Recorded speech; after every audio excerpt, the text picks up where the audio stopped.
Okay, kita tengok soalan A. Dia kata tentukan sama ada peristiwa berikut ialah peristiwa eksklusif atau peristiwa tidak saling eksklusif. Jadi ingat, kalau tidak, dia ada bertemu di tengah-tengah. Okay, kita tengok soalan 1. Dia mendapat gambar dan angka apabila melambung sekeping duit shilling yang adil.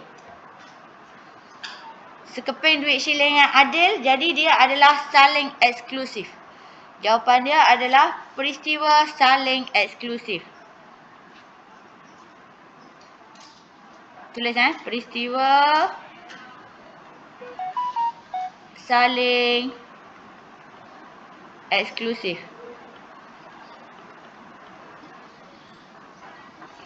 Ya, dia adalah tidak boleh berlaku pada masa yang sama. Itu point dia. Maksudnya kalau kita lambung gambar dan angka, kita lambung duit shilling. Dekat sini ada gambar. Contoh belakang sini duit shilling awak ada angka Jadi kalau awak baling, dia tak mungkin dapat gambar dengan angka sekali. Dia mungkin akan dapat gambar sahaja ataupun angka sahaja. Itu maksudnya dia tak boleh berlaku pada masa yang sama. Okey, seterusnya nombor 2. Dia mendapat nombor genap dan nombor ganjil apabila sebiji dadu adil di lambung. Ni ada dadu. Kan dadu ada nombor 1. Allah. Nombor 2 sampai 6 kan dadu kan. Okey, jadi mungkin ke sekali lambung tu terus dapat genap dan ganjil? Tak. Mungkin kali kita dapat 1. Mungkin lambung kedua baru dapat 2. Jadi dia adalah saling eksklusif. Seterusnya nombor 3. Mendapat nombor perdana. Okey, jadi kalau kita salinkan nombor perdana ingat 1 nombor perdana ke? Tak. 2 nombor perdana? Ya. 3? Ya. 4? Dia boleh bahagi dengan 2. Dia boleh bahagi dengan 4. 1 tak kira semua boleh bagi dengan 1. Okey, dia bukan nombor perdana. 5 nombor perdana tak? Ya, sebab dia boleh bagi dengan 5. 6 ya tak? Dia boleh bagi dengan 2. Dia boleh bagi dengan 3. Dia boleh bagi dengan 6. Jadi dia bukan nombor perdana. Faham nombor perdana? Okey, jadi dia kata mendapat nombor perdana dan nombor genap apabila melambung sebiji dadu adil. Mungkin tak kita akan dapat nombor perdana? Ada tak nombor 5 dekat situ? Ada tak nombor... Jadi nombor perdana, maksudnya macam ni.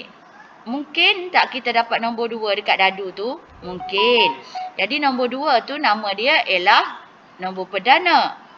Nama dia juga adalah nombor genap. Itu maksud soalan tu. Jadi dia adalah peristiwa saling eksklusif. Tidak saling eksklusif. Sebab dia boleh berlaku dua-dua. Faham ke tak ni? Okey, tidak saling eksklusif.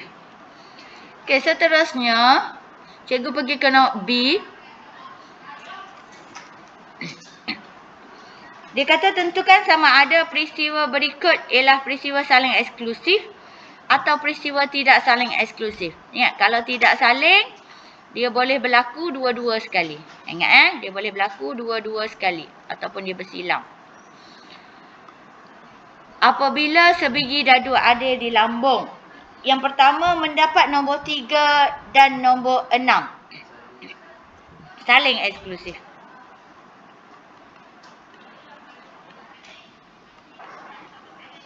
Okey, seterusnya nombor 2. Mendapat nombor genap dan nombor ganjil. Kita lambung sekali, logik tak kita dapat nombor genap dan nombor ganjil? Jadi dia adalah saling eksklusif. Okey, pandai. Tulis peristiwa saling eksklusif. Seterusnya nombor 3 tolong baca dan nombor 4 tolong baca. Kejap lagi cikgu nak jawapan. Awak try buat dulu.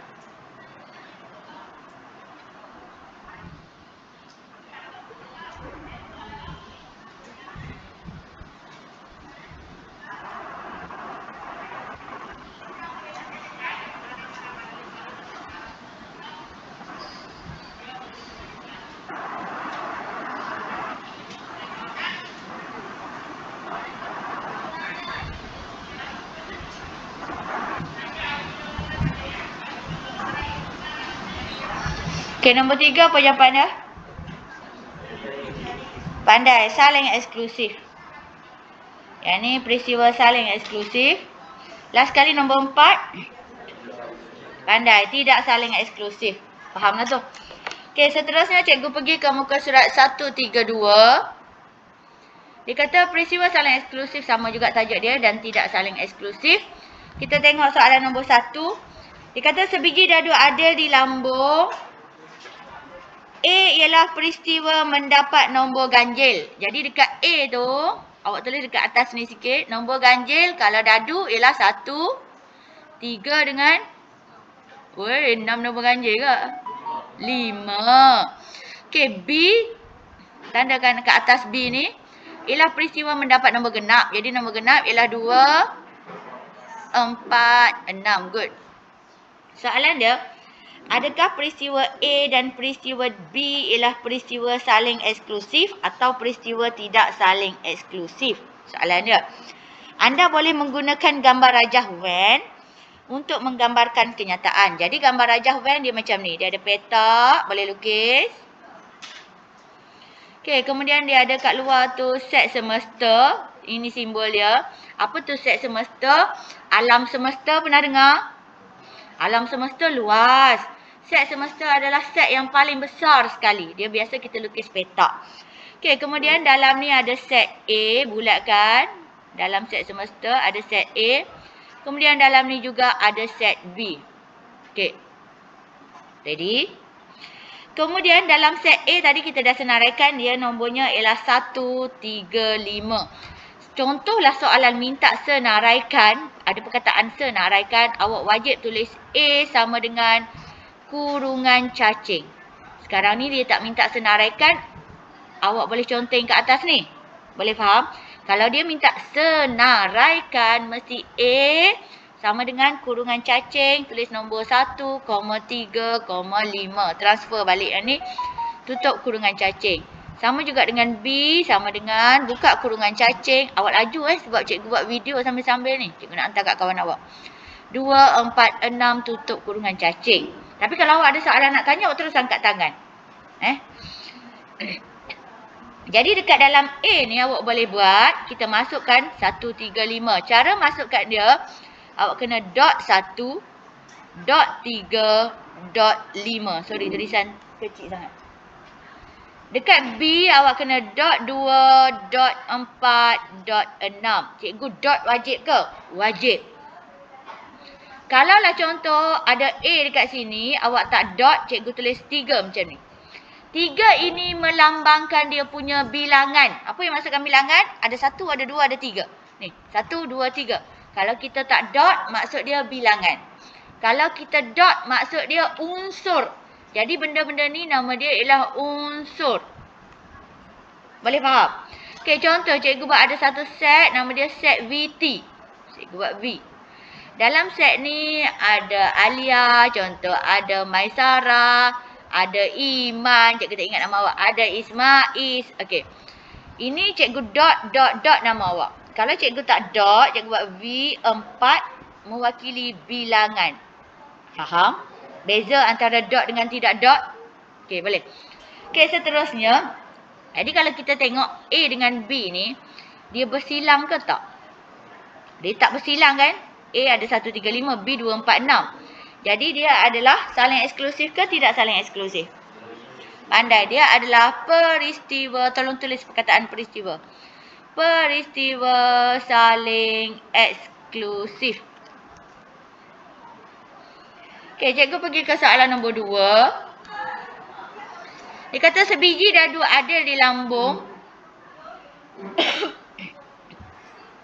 A ialah peristiwa nombor perdana. Jadi kita senaraikanlah.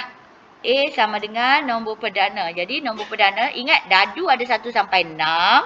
Nombor perdana 1 dah salah. Ingat 1 haram. Jadi nombor perdananya ialah mula dengan 2, 3 lagi 5 lagi. Habis. 7 tu bukan tak ada dalam dadu.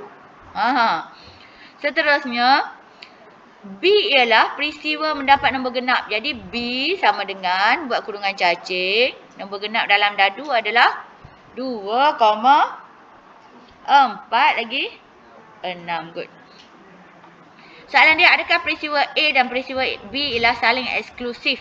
Ataupun, okey, jadi kita pun lukislah. Kita lukis set semesta. Okey, kita tengok ada nombor 2 dengan nombor 2 sama. Jadi maksudnya dia akan bersilang. Bila bersilang, awal-awal lagi awak dah lukis dia bersilang. Dekat sini kita tulis A, dekat sini kita tulis B.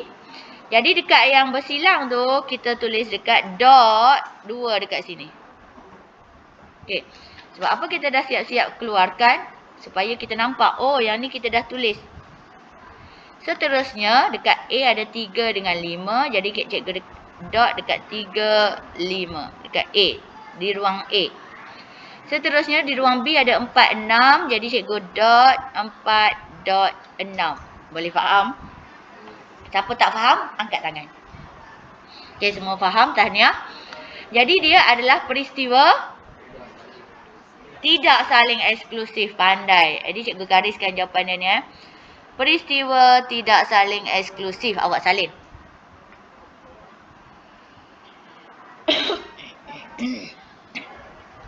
Soalan nombor 3. Dia tulis dekat sini kebat. Awak nak try jawab ke nak cikgu tunjuk? Nak try jawab ke nak cikgu tunjuk? Try jawab. Okey, cikgu bagi masa 3 minit. Try jawab.